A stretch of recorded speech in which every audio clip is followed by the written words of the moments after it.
Delimitation commission Jammu Kashmir के दौरे पर पहुंच चुका है और यहां पर पार्टियों के नेताओं से मुलाकातें भी शुरू हो गई हैं, लेकिन इसमें सिख कम्युनिटी भी एक ऐसी कौम है जिसकी बात सुननी चाहिए थी। हमारे साथ इसी विषय पर बातचीत करने के लिए वीरेंद्र सिंह सोनू हैं, जो चेयरमैन हैं Sikh youth of Jammu and Kashmir के। ये चेयरमैन है। सर, आपका बहुत बहुत स्वागत है। शुक्रिया, थैंक यू जी। अच्छा, क्या मांग है, क्या सुनाना चाहते हैं आप डिलिमिटेशन कमीशन को, और आपको बुलाया भी गया कि नहीं? देखिए, ऐसे है कि हमारी ये जो डिमांड है वो बड़ी जेन्युइन सी डिमांड है और क्लियर कट है। हम जम्मू कश्मीर में एक माइक्रोस्कोपिक मिनाटी हैं। 1947 के माइग्रेशन के बाद हमारे लोग पीओके से आके जम्मू में बसे हैं, और जम्मू में कठुआ से लेके पुंछ तक अलग अलग जगहों पे हमारे सब लोग हैं। हर कंस्टिट्यूंसी में हमारे वोट हैं, चाहे 5,000 है, 7,000 है, 10,000 है। हम एमएलए किसी को बना सकते हैं, लेकिन हमारी कम्युनिटी का कोई एमएलए नहीं बन पा रहा है। और पिछले 25-30 साल से हम लीडरलेस हैं असेंबली में। अच्छा, तो इसलिए आज हम ये डिमांड करना चाहते हैं कि हमारी कम्युनिटी को, क्योंकि हमारी कम्युनिटी ने जम्मू कश्मीर को 47 में इंडिया के साथ रखने के लिए बहुत बड़ी कुर्बानी की है। हमारे लोग पीओके से जब निकले हैं तो हमारे बुजुर्गों ने शहादत दी है इस रियासत के लिए। तो उसके बाद हम बॉर्डरों पर रहते हैं, आज भी हम हिंदुस्तान का झंडा फहरा रहे हैं, झंडा उठा के रखा है।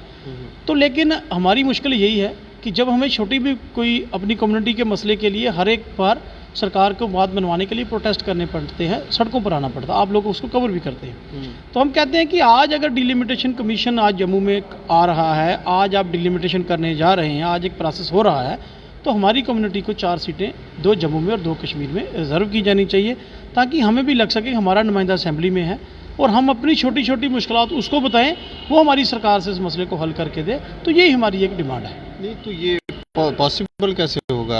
एरिया वाइज होगा कि कम्युनिटी बेसिस पे डिलिमिटेशन? जैसे देखिए, ऐसे है कि जैसे गांधीनगर में कंटोनमेंट एक सीट है, उसको सुना है कि 2 करने जा रहे हैं। हमारी सबसे ज़्यादा जम्मू कश्मीर में तादाद वोट जो है गांधीनगर में है। अच्छा, तो ऐसा सिस्टम उनको बनाना चाहिए कि हमारी कम्युनिटी के लिए रिजर्व 2 सीटें, जैसे आरएसपुरा में हम लोगों की अच्छी तादाद में वोट हैं, सुचेतगढ़ में वोट हैं, विजयपुर में वोट हैं, और मड कॉन्स्टिट्यूंसी में हमारे अच्छे वोट हैं। तो हम ये कहते हैं कि इनको 2 सीटें ऐसे आइडेंटिफाई करके वो जो हमारी कम्युनिटी के लिए रिजर्व की जानी चाहिए, ताकि हमारा नुमाइंदा असेंबली में पहुंच सके। तो कश्मीर में ये कैसे पॉसिबल होगा? नहीं, कश्मीर में भी आप देख लीजिए, त्राल एक ऐसी सीट है जहाँ पे सिख कम्युनिटी का बहुत अच्छा वोट है। बारामूला में 2-3 कॉन्स्टिट्यूंसी है, रफियाबाद है जहाँ पे सिखों का अच्छी तादाद है। तो हमारी ये अपील है सरकार से और डिलिमिटेशन कमीशन, जब वो डिलिमिटेशन कमीशन आया है, उन्होंने डिलिमिटेशन करना है, और सरकार जो है, एक सरकार की पॉलिसी होती है। जैसे आप लोकसभा में देख लीजिए, बहुत सारे ऐसे लोगों के लिए सीटें रिजर्व होती हैं जो चुन के अपना नुमाइंदा नहीं बना पाते हैं। हमारे पीएस संगमा साहब हैं जो स्पीकर भी रहे हैं, तो वो भी रिजर्व कॉन्स्टिट्यूंसी से जीत के आते थे। तो हम भी ये चाहते हैं कि अगर आप डिलिमिटेशन कमीशन डिलिमिटेशन करने जा रहे हो, तो आप ऐसी सीटें बना के रखिए कि जहाँ से हमारी कम्युनिटी के लोग जीत सकें, और हम भी ये समझ सकें कि वाकया कि सरकार हमारे साथ भी जस्टिस करने के लिए जा रही है। इसके लिए कोई आपको कॉल वगैरह जो कोई फ़ोन करके इन्होंने बुलाया आपको कि आप भी अपनी बात रखें? हमने अपनी रिप्रेजेंटेशन जो है डीसी जम्मू के थ्रू उनको दे दी है। अब उनकी मर्जी है कि वो बुलाते हैं कि नहीं बुलाते हैं। उनको बुलाना तो चाहिए, हमारे से बात करनी चाहिए। हमने तो अपनी तरफ से जो उनको जो देनी थी मतलब अपनी इन्विटेशन उनको मतलब अपना जो चार्टर ऑफ डिमांड भी, तो हमने उनको मेल करके ये कह दिया कि हमें टाइम दीजिए, हम डिलिमिटेशन कमीशन से मिलना चाहते हैं। उन्होंने कहा था 5 मेंबर ही अलाउड हैं, तो हमने 5 मेंबरों का भी नाम लिख के उनको दे दिए हैं। अब ये डिलिमिटेशन कमीशन पे है कि वो बुलाते हैं, वो बुलाएंगे तो हम अपनी डिमांड रखेंगे और विद प्रूफ रखेंगे, और बिल्कुल फैक्ट उनको बताएंगे कि हमारी डिमांड जेन्युइन क्यों है। तो वो उनको बुलाना चाहिए, ये तो अब उन पे है कि वो बुलाते हैं कि नहीं बुलाते, लेकिन हमने अपनी तरफ से उनको लिख के दे दिया है। 2011 के सेंसस पर डिलिमिटेशन हो रही है, ये सही लग रहा है आपको? देखिए, हम यही कहते हैं कि 10 साल में तो बहुत कुछ बदल गया होगा। आप 2011 के सेंसेक्स पे कर रहे हैं, तो जो उस वक़्त बच्चा होगा 10 साल का, आज वो वोटर है। ये बात आप समझते हैं ना?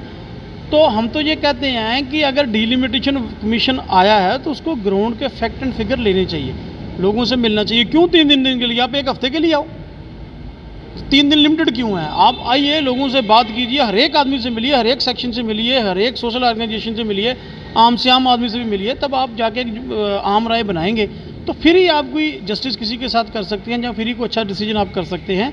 तो मैं ये कहता हूँ कि डिलिमिटेशन कमीशन को सबसे ज़्यादा लोगों से मिलना चाहिए और लोगों की बात सुननी चाहिए। मैं पूछ रहा हूँ 2011 के सेंसस पे सही है या 2021 के सेंसस पे होना? मैं आपसे कह रहा हूँ कि 2011 को 10 साल हो चुके हैं। मैंने आपकी बात का जवाब दे दिया कि उनको तो आज के रात में डिलिमिटेशन को देखना चाहिए कि आज कितनी थे तब कितने। मुझे बताइए 2011 में जो मैंने पहले कहा जो 8 साल का था, आज उसको वोटिंग राइट मिल गया होगा ना। आज उसकी डिमांड कुछ और होगी, 11 साल पहले वाले बंदे की कुछ और होगी, जो आज का नौजवान है वो कुछ और सोचता है। और मैं ये कहना चाहता हूँ कि आज के हालात पे डिलिमिटेशन करना चाहिए। और दूसरी एक बड़ी बात जो है कि सबसे ज़्यादा नौजवान लोगों से मिलना चाहिए। जो नौजवान जो नया वोटर बना है उनकी भी बात सुनी जानी चाहिए। नौजवान, क्योंकि जो सबसे ज़्यादा मुश्किलात है वो नौजवान को आती है। तो इसलिए मैं ये कहना चाहता हूँ कि सेंसेक्स 2011 पे अगर कर रहे हैं तो 10 साल फिर आप बीच में दे रहे हैं, 10 साल का गैप तो बीच में है ही ना। तो आज के हालात पे इनको करना चाहिए और सब लोगों से मिलके इनको अपनी बात जो है वो करनी चाहिए।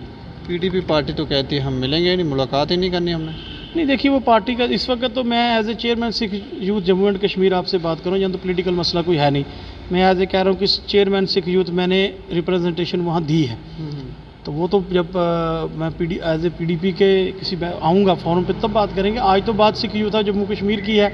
आज नौजवानों, मैं अपनी कम्युनिटी की बात करने के लिए आज आया हूँ, इसलिए आपको भी तकलीफ दी है। वो आएंगे तो उसमें भी बात करेंगे। लेकिन आज की जो हमारी ये है कि हमारी कम्युनिटी जो निगलेक्ट है, और निगलेक्ट की वजह ये है कि हम अपना नुमाइंदा असेंबली में नहीं भेज पा रहे हैं। तो हमें रिजर्वेशन दीजिए, हम अपना नुमाइंदा असेंबली में भेजें और हमें भी लग सके कि वाकई ये सबका साथ और सबका विकास हो रहा है। चलिए, शुक्रिया हमसे बात से। शुक्रिया, थैंक यू। ज़्यादा सवाल इनसे पूछेंगे क्योंकि आज ये किसी और ऑर्गेनाइजेशन के थ्रू यहाँ बैठे हैं, लेकिन ये कह रहे हैं कि 4 सीट्स जो हैं वो रिज़र्व कर देनी चाहिए सिख कम्युनिटी के लिए। और हमें लगता है डिलिमिटेशन कमीशन इसके ऊपर थोड़ा संज्ञान ले, देखे सुने और इनसे भी मुलाकात करें ताकि पता चले कि आखिर ये लोग क्या मांग रहे हैं और किस बेसिस के ऊपर ये सीट्स जो हैं वो बढ़ सकती हैं नहीं बढ़ सकती हैं, इनको क्लियर करें। बाकी आप देखते रहें दैनिक सवेरा समाचार। मुझे और मेरे सहयोगी करुण डोगरा को दें इजाज़त। नमस्कार।